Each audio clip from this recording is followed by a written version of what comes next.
Hey, welcome to Guitar Vacation. Today we're going to talk about something that I think affects a lot of us, if not most of us. Gear acquisition syndrome, aka GAS.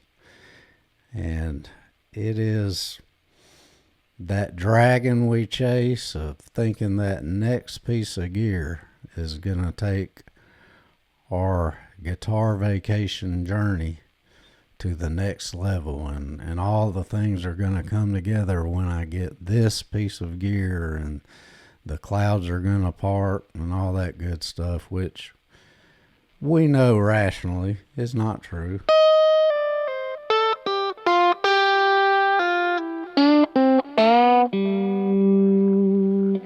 But we still engage in it, right?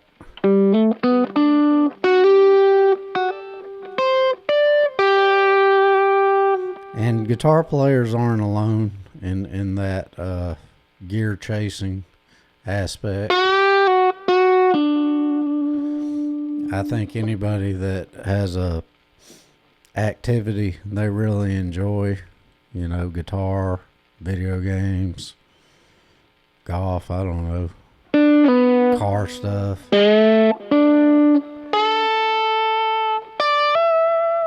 There's a certain amount of gear chasing that goes along with that. And I think it really boils down to simple psychology. And it really comes to my mind during this kind of holiday time because, everything about the holidays is so materialistic. It's largely culminated in all the media we have and really relying on human nature to want. And it really brings out that materialistic part of it. And, I'm not immune from that. I'm guilty myself.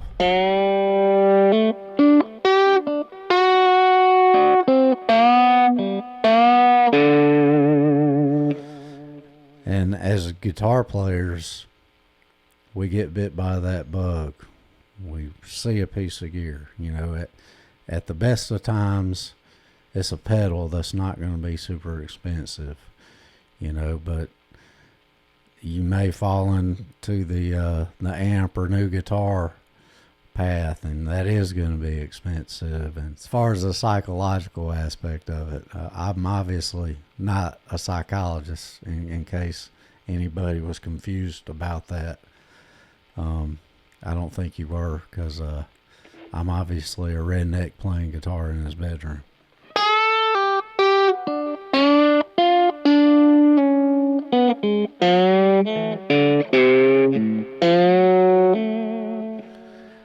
But, I understand the basics of psychology and human nature, and I think a lot of us do.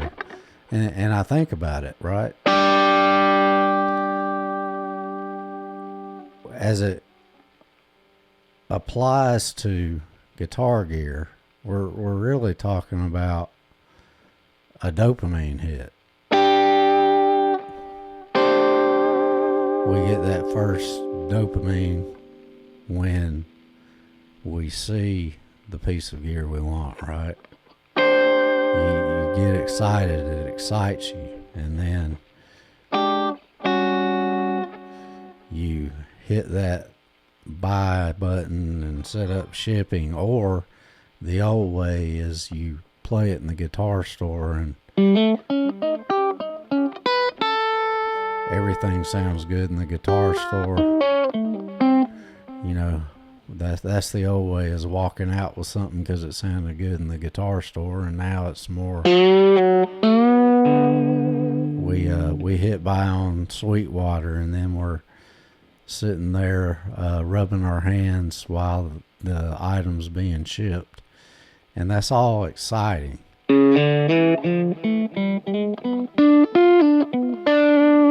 It's all contributing to that dopamine thing.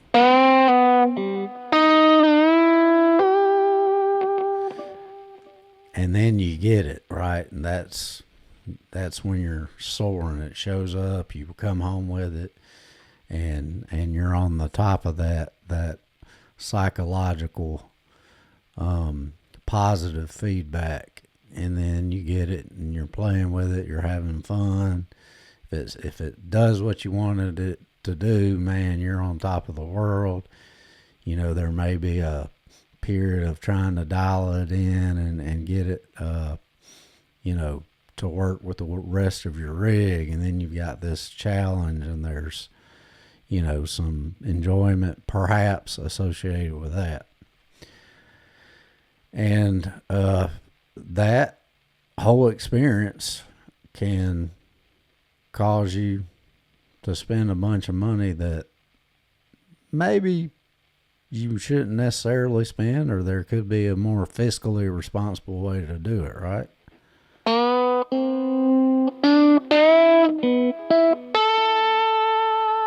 Because once that's over, that thing you bought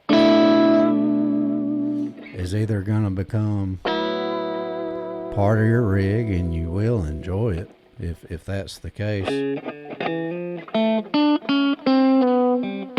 or it's going to become something you keep in the pile of stuff you use every now and then.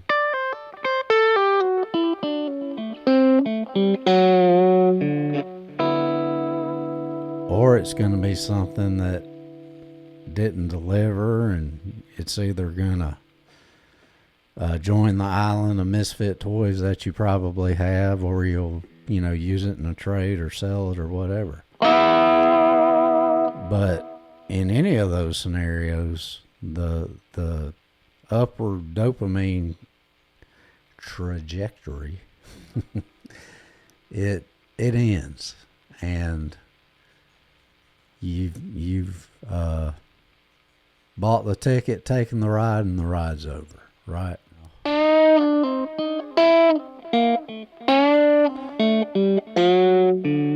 Kind of understanding that human nature is part of what's driving me to do that, not a real need, you know?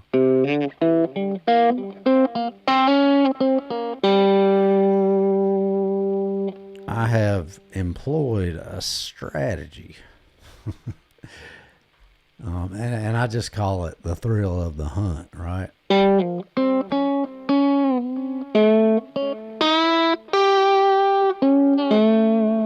I really enjoy the process, and so much so I put some boundaries on myself to even extend the process.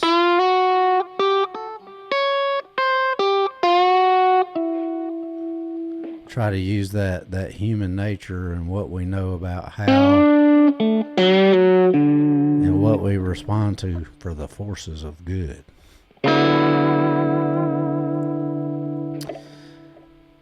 And, you know, let's compare it, right? So we're still seeing a product. We want it.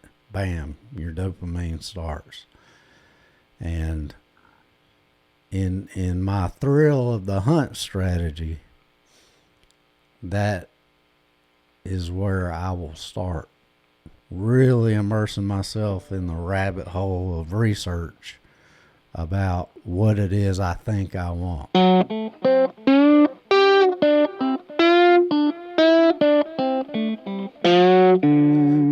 What kind of circuit is it? What's it based on? You know, if it's a guitar, is there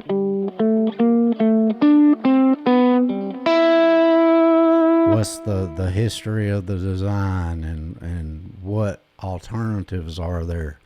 What stuff is out there that they may not make anymore that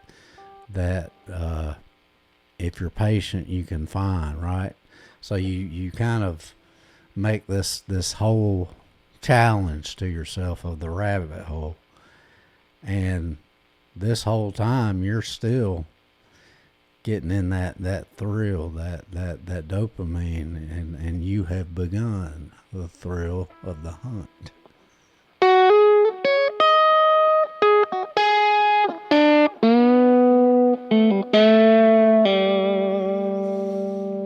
And then, when we're talking about putting some kind of invented obstacles to make the thrill of the hunt have some drama and struggle. Really the easiest way to do it is you say, yeah, I'm getting it.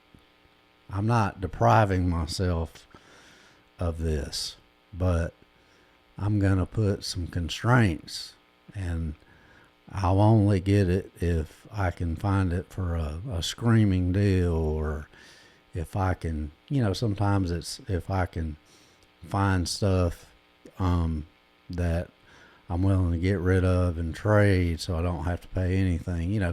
It's some kind of constraint that adds to the you're the protagonist of this story. And you're creating some antagonists, right?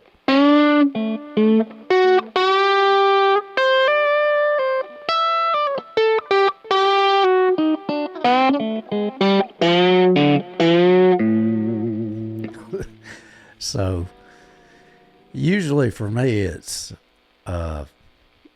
yeah, you're gonna get it, but it's gonna be a screaming deal. And then you have an undetermined amount of time for this to manifest. And during that whole time, you're riding the dopamine hit. You're on the thrill of the hunt. And hey, it's going to end, right? You're going to eventually find it for a deal, or eventually find some crap you don't care about that you're willing to trade for it, and walk out of there without hardly paying anything, however it manifests. But because you're engaging and really appreciating the thrill, you've extended what you're really getting out of it is the psychological aspect, the dopamine hit.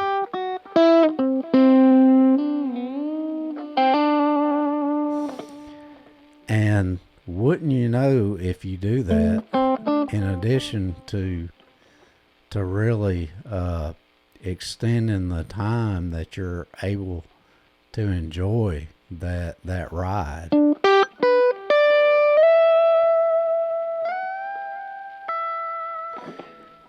when you get it, it's even more rewarding. And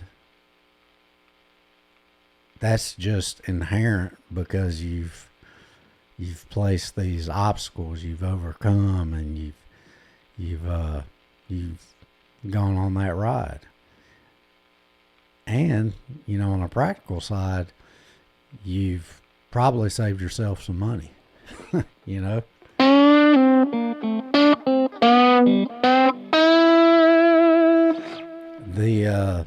The unintentional benefit that I found when I've employed this strategy is there are many things I'll get bit by the bug of wanting. They'll enter the cycle of gear acquisition syndrome.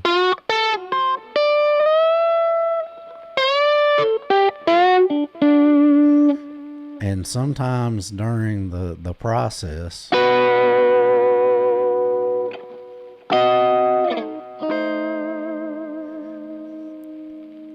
you'll lose the desire for that object, that piece of gear. And thus proving that in reality,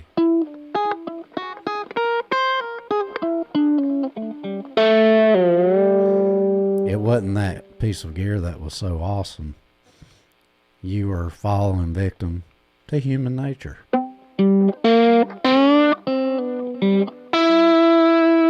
And it'll probably be replaced by something else. if you're like me. But that's okay. Because if you really engage in a good long hunt, by the time you get it, you know you really want it, right?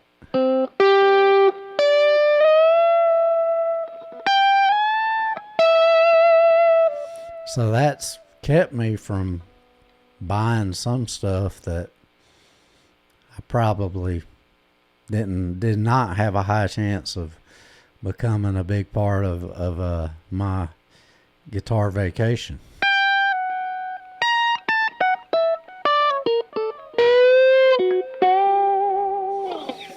And the stuff that I have employed in that strategy, it's around and being used. And I got it for cheaper.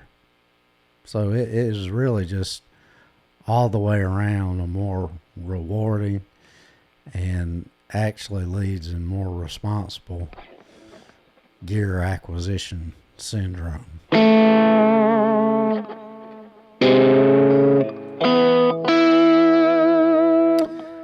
So that's just my take. I mean, I know it's not anything. It's not like a revelation.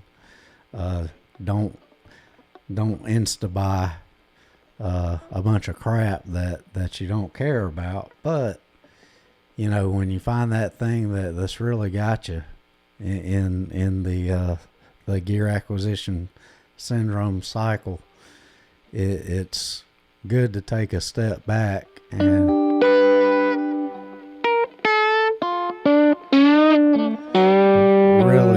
really let that cognitive part of your human brain put some thought into it, and it'll make your enjoyment longer. And there's the practical benefits too, we already stated. So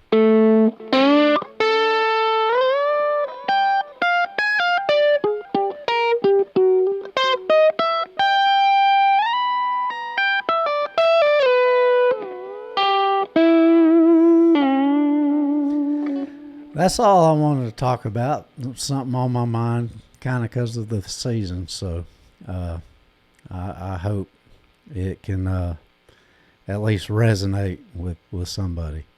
So that is this edition of Guitar Vacation.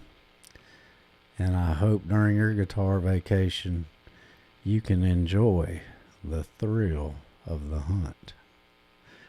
We'll talk to you soon. See ya.